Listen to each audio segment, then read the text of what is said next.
my paraphernalia. I know you like the Red Sox, but I am also representing Bruins and the Patriots.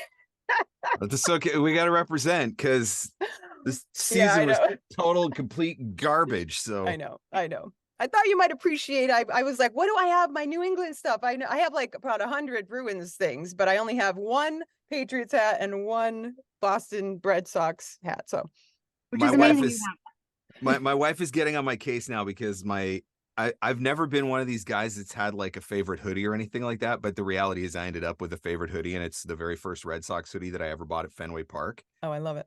And so I got it in like 2013. And it is just falling apart. Like there's this massive hole in the elbow on it and everything. And she's like, you can't wear that out in public anymore. It's an I'm like, embarrassment. no, I will always wear it. You're a Until I diehard. until I That's can go right. back to Fenway and get another one, I will always wear it. I So love it. I love it. It's the Well, compromises in marriage. right. That's That's how you stay married. okay. I'm like, look, if that's the worst thing that I do in public, then is wear a sweater Yeah. that's got this giant hole in the elbow. Like, come on, you're doing Pick all your right. Like, battles. yeah. Totally. Well, thank you for being on with us today, Mark. We're so excited to pick your brain a little bit. Right on. Right? Yeah. Jess and I Let's had do it. like an initial question that we both were like, yeah, I don't know the answer to that. Yeah. So we know that you are the marketing guru and you start off in voiceover, but we don't know how those two things connected. So I assume you started off in voiceover and then became marketing, or did you do marketing first and find your way into voiceover? Tell us about that. I started in voiceover for the same reason a lot of voice actors started in voiceover. I got downsized from radio, Mm. so that's the starting point for a lot. I became the marketing guy because I got tired of being broke while doing voiceover. I was like, no, I was always broke when I was doing radio. I shouldn't be broke doing voiceover too. Right. And so it literally just it came a point where I had a moment. I was doing online casting, and I call it the glory days of online casting. Back in the day when you could actually sign up for, one or two online casting memberships and, make a decent amount of money.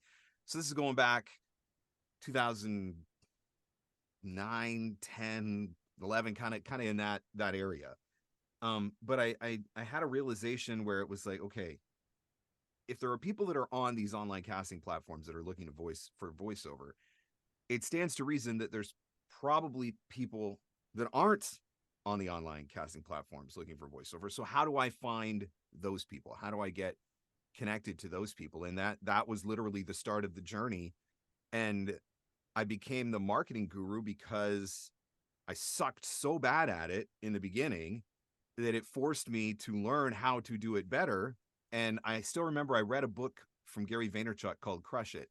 And it's a marketing book. And one of the things that Gary said was, you should start a blog. And I'm like, okay, I'll start a blog. Well, what the heck do I blog about? So I just started blogging about all the stupid things that I was doing and the lessons that I was learning to not do stupid things anymore. And it ended up that the natural extension of that, which I never anticipated, was people started looking to me for advice on marketing because they were reading my blog and realizing, oh, I'm doing these dumb things too. I'm making these mistakes too. Or, oh, now I don't have to make these dumb mistakes because he already went ahead and made all the dumb mistakes for me in advance. And so it kind of worked out like that. And I want to say around, I think 2015 maybe is when I finally was like, maybe I should look into this coaching thing a little bit. Maybe I can help some people. And so that I think is just a natural extension of my personality. I was a firefighter for 17 years. Service is just part of who I am. And so I know how impactful having a successful voiceover business has been on my life and on my family. And if I can help some other voice actors to figure out how to have that same thing for their life and their family, then I'm all in. Let me show you how. I love when it's so like organic like that and you're not forcing anything. It's just kind of like a natural transition. The That's when you market know it was meant to dictated it, be. Yeah. right? That's what I say. The market dictated it. When they started coming to me saying, can you do this thing? I was like, oh, maybe I should do this thing. It was never, ever anything that I set out to do. I love that. So cool. Yeah. Well, I was looking at your website and looking at your shop. You are fantastic at productizing, like breaking things down and productizing. Okay, here's how to start an opening sequence, or here's how, subject lines. And instead of like here's how to do voiceover. It's like, here's very specific little things on how to do that. And it Yep. looks wonderful. Have you been doing all of this like DIY yourself, or have you been able to like bring people on and help you present all of this? Yeah, no, I'm a glutton for punishment, so I'm still doing everything. I spend way too much time in Canva. I think is really Oh what yeah, it me comes too. down to, right? I mean, come on, like how can you not, right? If you have any like even the slightest hint of interest in graphic design or anything like that, like Canva's where time and productivity go to die. And so, but in a good way. And so, yeah, no, I still do most of it on my own. I will be the first to admit that I have massive control issues and trust issues. And I'm like, I'm with right, you on that one. I'm like, really, do I really want to teach somebody else how to do this when I could just like literally 30 seconds, I could go, I could build it out. Right. And so, which is one of my weaknesses in all Yeah. honesty, it is one of my weaknesses. Well, I have purchased the playbook, which is one of the offerings Mark has, and oftentimes with those, when people purchase it, you have like leads. I think it was like 100 leads I got or something that come with it. Sometimes if you do like the early purchase, Yep. but I'm working through it. But it's something that I fight because I used to book work through people hearing me way Yep. back. I booked a lot when I was on pay to plays when they used to work for me. And Mark knows this because we've had a coaching call with this. They're not working the same for me because that whole situation, the algorithms, everything has changed. Yep. So I've always fought the like direct marketing because it's so uncomfortable for so many people, as Yep. you know. Yep. And so like, first of all, why do you think it's so important now? I know the answer to that, but I want to know your take on that. And also like, why do you think people resist it so much? Like it's just such a thing. I literally think it's a left brain, right brain thing. I Mm. think that their voice actors tend to operate more from the creative side of their brain and less from the business side of the brain. I just have the good fortune that my creative side of my brain is mostly dysfunctional, but I operate well from the business side, and so it gave me a an opportunity to come in and teach. And so I really do think that's part of it. Is it's just it doesn't come natural to us. We just want to be in the booth, right? You Yeah. just want to be in the booth recording. You don't want to have to deal with all that other stuff. Just let me record the script. Let me act. Let me do what I do. And so the resistance is just a byproduct of that, right? Mm. The struggle then becomes that as the marketplace shifts, if you want to spend more time in the booth, you actually have to spend more time marketing because that's how a lot of us are finding the bulk of our work now. And I think, I mean, for me, I say we are living in the Amazon one click generation, right? You go on Amazon, you can one click, you can buy anything you want and you can have it delivered to your door the next day. And there's no hoops to jump through, there's no middlemen to deal with. It's just one click, done. And I think that that is how the voiceover marketplace has shifted as well. Like, do I really want to send this job to an advertising agency who's going to send it to a casting director, who's going to send it to an agent, who's going to send it to voice actors, who's going to send it back to the agent, who's going to send it back to the casting director, who's going to send it back, and this process that takes 3 weeks? Or I'm just going to call Mark and be like, hey, can you get this done in an hour? And I'm like, yeah, sure, no problem, deliver it in Yeah. an hour, right? And Yeah. so I think that we've evolved, like the as that generation that has never known life outside of the internet or Amazon has come into the marketplace and taken over as the ones making buying decisions. The way that they want to do business is different because the way they grew up and the way they lived was Yeah. different. And so that's where, the agency model is becoming a relic. The going into a studio, even, right? Yeah. It's becoming a relic. It's not to say those things are bad. Any industry in the world, right, over time it shifts. And so voiceover has gone through those shifts, and I think that the voice actors that continue to thrive are the ones who recognize those shifts and try to adapt to them Yeah. as much as possible. Yeah. And I I think think that's what's brilliant about the name too, VOpreneur, right? You're not just a voiceover artist anymore. Yep. You have the hat, all the different hats. That was Michelle. something I figured out. I figured that out very early, right? I'm like, look, yeah, you did. I'm doing customer service. I'm doing my invoicing. I'm dealing with PayPal or, credit card payments, or I'm doing social media. Like, I'm doing all of these things. This is not just being in the booth and standing in front of a microphone. I'm running a business here. Yeah. And I think the sooner that you accept that, the quicker you can adapt to it.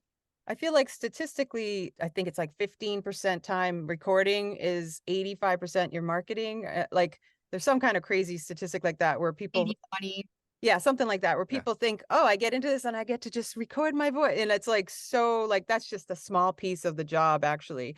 And I think also statistically, and maybe you can speak to this, I'm not sure, but is that the amount of work people get from like how they get their work, how they, the agents, people like, oh, I got to get an agent. And most people will say, even if they have a big agent, they get less than 1% of their work through that, or 2%. I think that 2% was the highest or whatever, or none, a lot of them don't book anything because it's so saturated. Right. I So got like, where are 3 you getting agents that work? I've made $0 Right. off of this year. Right. Exactly. So Exactly. yeah. Yeah. So like, Yeah. you can't rely on those old school kind of things that you used to, or people, maybe the industry used to rely on. Right. Yep. It's like a different world and you got to pivot. And the algorithms, being on all the different platforms, algorithms, even Google, if you're doing SEO, all of that is changing so fast. And so, Mark, what would you say, as we see all these things that are happening really fast and changing, what should we be doing? Is there a certain platform that we should be pursuing right now, or just leaning more into our brand, or reaching out one-on-one? Like, what is the landscape right now? I think the most important aspect in all of this is building relationships, right? It's building relationships with people who have hired you or will potentially hire you. And so that's the most important thing. I think what's secondary to that is how those relationships get built. And so I'm teaching a class next week called Marketing Outside of the Box. And the reason why I'm teaching this class is because for some reason I have discovered over, many coaching sessions that voice actors have got the impression from me that if you're not doing email marketing, then that you're done. Like, you have to do email marketing. This is the only way to do marketing. And I've never actually said that, but it's this perception that exists around me now. And so I'm teaching this class because I want to show voice actors, like, look, there's a lot of different ways that you can do this. Email obviously is one of those ways. Email is something that has worked very, very well for me. It's one of the ways that I teach, but there's no one right way to do this. And so it's like a non-answer. I feel like a politician answering a question right now because I'm not giving a specific answer. But the reality is, if you love LinkedIn and you love spending time on LinkedIn every single day, and you go on LinkedIn every single day and you send connection requests and you leave comments and you engage with people and you build relationships, you will make LinkedIn work for you. But you can also do that if you focused on TikTok. You can also do that if you are an in-person networker and you live in a city where you can go to networking events on a regular basis through your chamber of commerce or through a small business association, or you go to conferences or whatever. And so the reality is that you find the medium that works for you based on your personality. Is it the written word? Is it video? Is it audio and podcasting? Is it going face to face and meeting people? But you find the one that works for you and you use that medium to build those relationships. And I think that's ultimately what grows your business. And I think that's also the beauty of all of this, is that what makes us unique in this industry is everybody's got a different voice, right? And so even though we're competition, we're not competition because none of us sound the same, right? It's the same thing with marketing. There's so many different ways that you can do this. There's room for everyone because there's not one right way. I'm never going to say this is the only way that you can market to succeed, because it doesn't exist. And so you get to find your unique space or the thing that clicks for you.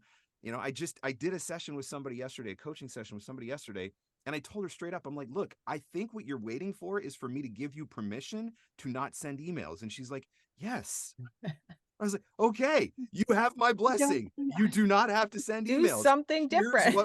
Here's what we're going to do. And based on what the feedback that she was giving me, we came up with 5 other pillars that can be in her marketing. And like, focus on these areas. And if you focus on these areas and do them well, you will never have to send another cold email as long as you live. And you can just see the relief just wash over her face. And she's like, I don't ever have to send an email again.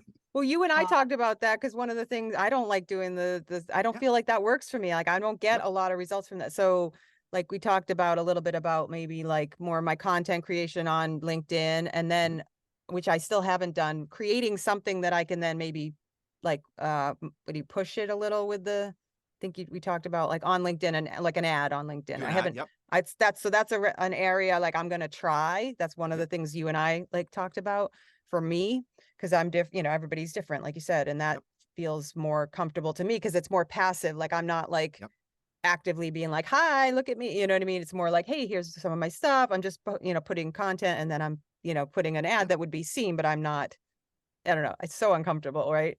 To do I the get it. direct I stuff. get it. So anyway, but the point is there's a lot of ways to market, and, and you help people think outside of the box as well, not just on like direct marketing like that. Right. The So most important thing is that you do the thing, right? yeah, I don't care how you do the thing. I don't care. Like it's you got to do it, right? So if you're not going to do email because you're not comfortable with email, you can't just say I'm not comfortable with email and I'm not going to do email and then sit back and wait for the jobs to come or the auditions to come. It doesn't it's work not that going to way. happen, We got to figure, especially okay, now. if Yeah. you're not going to do email, what are you going to do? Okay, here's what you're going to do. Now you actually are still going to have to go out and do it, whatever that thing is, right? Yeah. Do the thing. That's like the Do the nugget. thing. You That's gotta it. do the thing. I should have trademarked that. I missed the boat on Do that, the I thing. think. Before we I let you love go, show us that. Jessica, you can ask a question, but I want to also see your little guy in the back. I know there's a story behind your little orange guy. Isn't there? I This know is I saw my him sitting back there and I loved all the orange. I'm yeah, seeing it this is here. this is my M&M. This actually came from, I think I got this the first time that I went to Vegas for a WovoCon. It actually came from the M&M store Oh, in funny. uh in Vegas. I was just walking the strip one day and so it became my mascot. I mean, orange is my thing, right? And so I was like, oh, I love M&Ms, right? A Mark, right? So That's an perfect. orange M. I was like, that's the perfect studio mascot. And then there's this little guy here that came from Ireland when I went to the Dublin. JMC Euro retreat, It's right? I'm like, Dublin. okay, well, if I'm in Ireland, I gotta have a leprechaun, right? Like I gotta put a leprechaun in the booth. That's good luck, right? So Duh. I love the organic story, just how it's all coming together. yeah. Jessica, I didn't mean to interrupt you. Did you have a question that I? Oh no, I was just going to comment. Mark, I was looking through your Twitter, X, whatever we call it now. You mentioned my favorite part of coaching is when we're in a session talking through a struggle and then an aha moment Oh yeah. hits and changes everything. Yeah. So I saw that and it just perfectly fit for what you were talking about. And I love that teacher aspect of like you just want to help people do their best, It, and figure things out. when I was on the fire department, I was working towards certification for training officer. And so I had to do a bunch of post-secondary courses to get certification for teaching the adult learner. And when I did 3 years of online courses to get to that, and then the next step was to go through courses through the fire department. And so I was heavily involved in training with the fire department. I taught a lot of different classes, a lot of different subjects, and I loved it. I absolutely loved it. And when I left the fire department because I got married and moved, I really missed that aspect of my life, and I didn't realize how much I was going to miss it. And so it was really exciting for me to kind of venture into coaching and be able to roll with that, because it does really feel like, I know there are this is going to sound, I'm going to like, everybody says they're in it for the money, right? But there are coaches that are out there who are literally just selling crap and making money and they don't care, right? And for me, it was never about that. For me, it was always about getting somebody to the next level, helping them figure out, what do I need?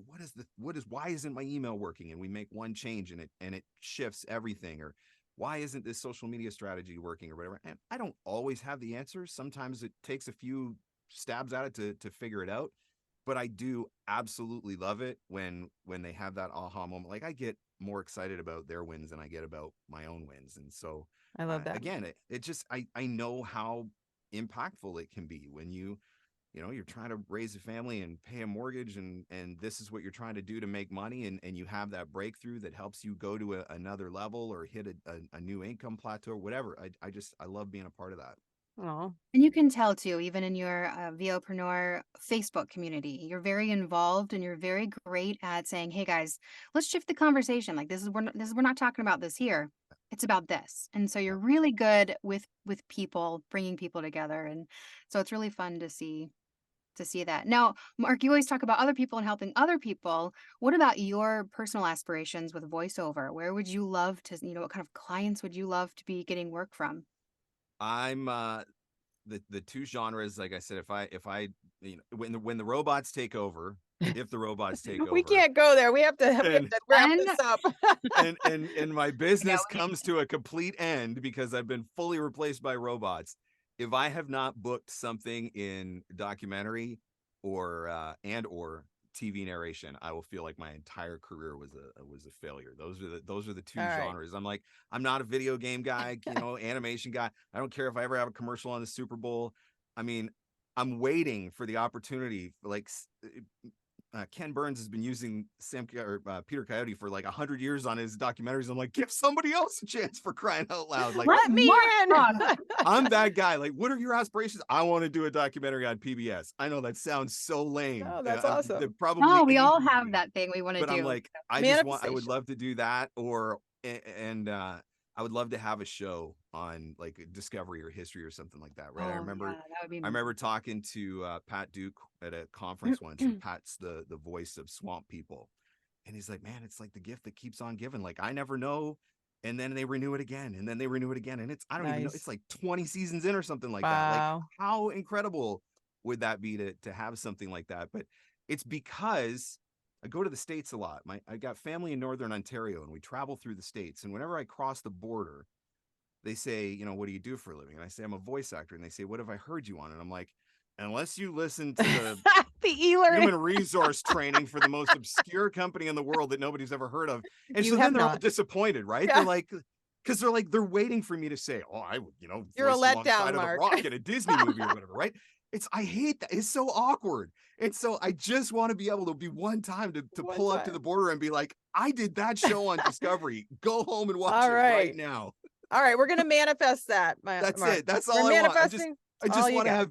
I just don't want to have any more awkward conversations at There the you border. go. Is At the that too much border, to yeah. ask? Yeah. So do the thing. We're manifesting that Yes. goal. And thank you so much, Mark, for being on with us. We really appreciate your time. Yeah, absolutely. Thank you for Yeah. having me. It was All fun. right.